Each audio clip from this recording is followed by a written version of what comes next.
Use o link na descrição para comprar seus livros na Amazon. Mas em relação às atividades desinteressantes, não é natural que a gente tenha esse TDAH ou simplesmente a atividade é chata mesmo e o nosso cérebro não está pronto para ter que lidar com aquilo? Todas as pessoas, elas têm como se fosse um espectro, né? Você não é exatamente assim, liga, desliga. Você tem TDAH, liga. Você não tem, desliga. Todo mundo tem um tipo de desatenção, todo mundo tem um nível de hiperatividade. Agora, quando isso acontece de forma crônica, em vários ambientes, porque às vezes tem um ambiente que você consegue performar muito bem, outros que você não, né? Então em casa, no trabalho, na escola, na faculdade, então em vários ambientes, múltiplos ambientes, você tem esse sintoma de uma forma muito mais acentuada, pode ser um sinal de que você possa ter o TDAH. Muita gente, por exemplo, tá passando por uma situação bastante estressante, dificuldade no trabalho, tá para ser mandado embora, sei lá, e ela começa a ter dificuldade de manter-se focado. Porque a cabeça dela tá mil, ela tá com vários neurotransmissores ali responsáveis pelo seu estresse, né? Ou seja, estressando, dificultando essa capacidade de se motivar, de permanecer focado numa atividade que ela esteja fazendo. Então isso pode trazer alguns sintomas temporários que sejam próximos a quem tem o TDAH mesmo, que nasceu com aquilo. Então é importante você procurar um médico especialista para ver. É uma coisa temporária? Qual é o gerador daquilo? Né? Um adulto que está se queixando hoje, cara, eu tô muito desatento, o negócio não tá bom, de um ano para cá. Não, mas como é que foi sua infância? Como é que foi sua adolescência?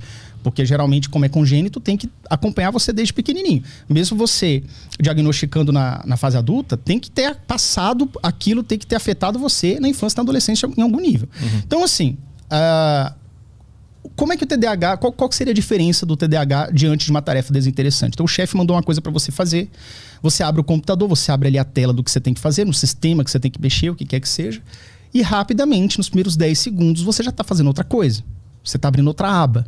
Você está mexendo com outra coisa, como se fosse um desvio, quase que... Já tentou juntar dois ímãs, assim, com o mesmo polo, positivo e positivo? Você meio que desvia para cima, para baixo, é como se fosse aquilo ali.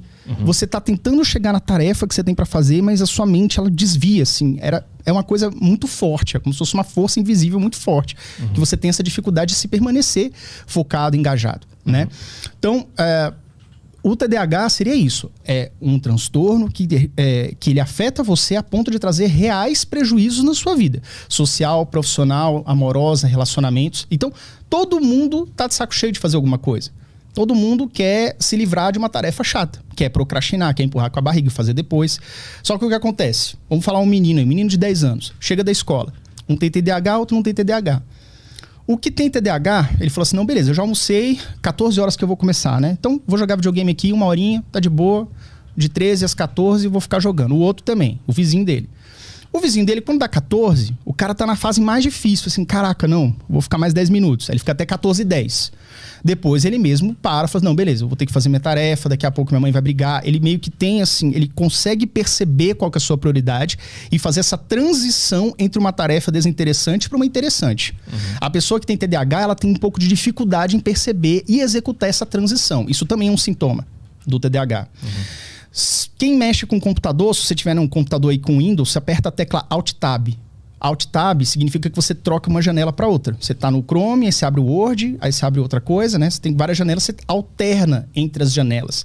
Essa alternância, esse Alt-Tab, na cabeça de quem tem TDAH, ele praticamente é disfuncional. Então é uma criança que ela vai enrolar até às 6 da tarde. Se não tiver ninguém, ele fala, menino, para com isso aí, vai estudar, vai fazer o que você tem que fazer, vai fazer dever. Ele vai realmente conseguir, vai postergar aquilo ali e perde muito a noção do tempo também, né? Mas como é que a gente sabe se esse menino, por exemplo, ele tem TDAH ou ele simplesmente foi mal educado pela família e ele nunca... Ele não foi educado a ter que fazer a coisa certa na hora certa? Exato, é porque geralmente a pessoa que tem TDAH, ela já passou por esses estágios. Quando ela é diagnosticada, ela já apanhou. Quando ela é diagnosticada, ela já ficou de castigo. Todo santo dia. O pai já não sabe mais o que fazer, porque a chinela não adiantou. O cinto não adiantou. Vou ter que pendurar esse moleque de cabeça para baixo para ver se ele faz as coisas. Não é intensificar a punição ou mudar o estilo de punição ou dar uma bronca, puxar a orelha, gritar, é que você faz essa pessoa fazer.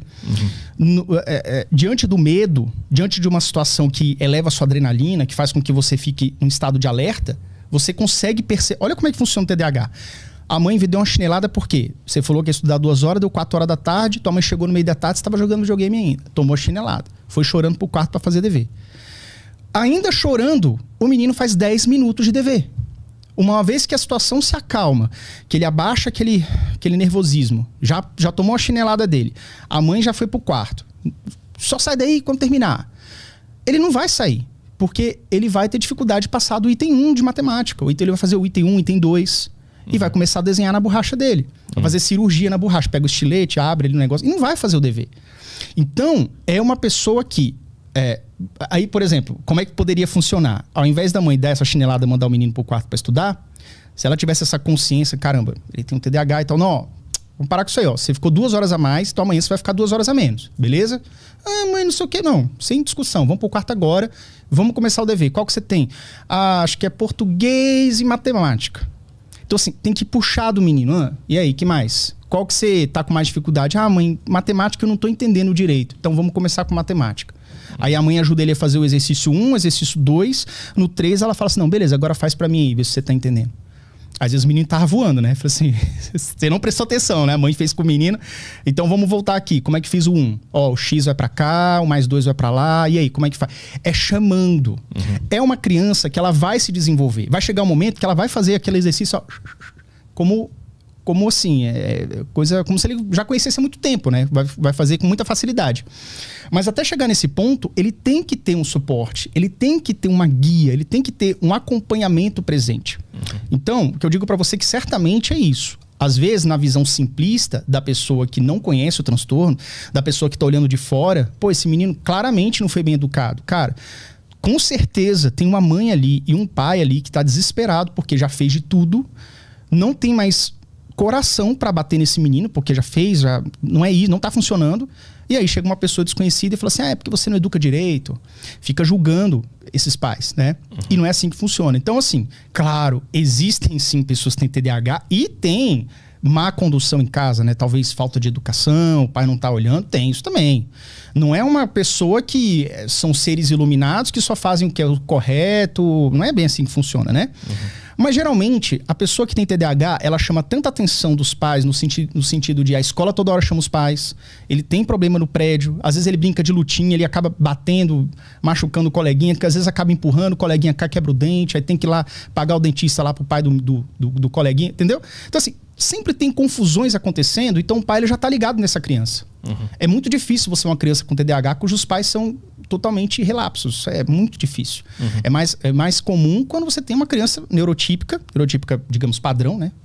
E isso é mais comum, mas o TDAH ele tá sempre chamando a atenção de alguma forma. Ele tá sempre dando, entre aspas, trabalho pros pais. Então os pais já estão cientes do que tá rolando, entendeu? Outros avisos, para você quiser interagir aqui na live hoje.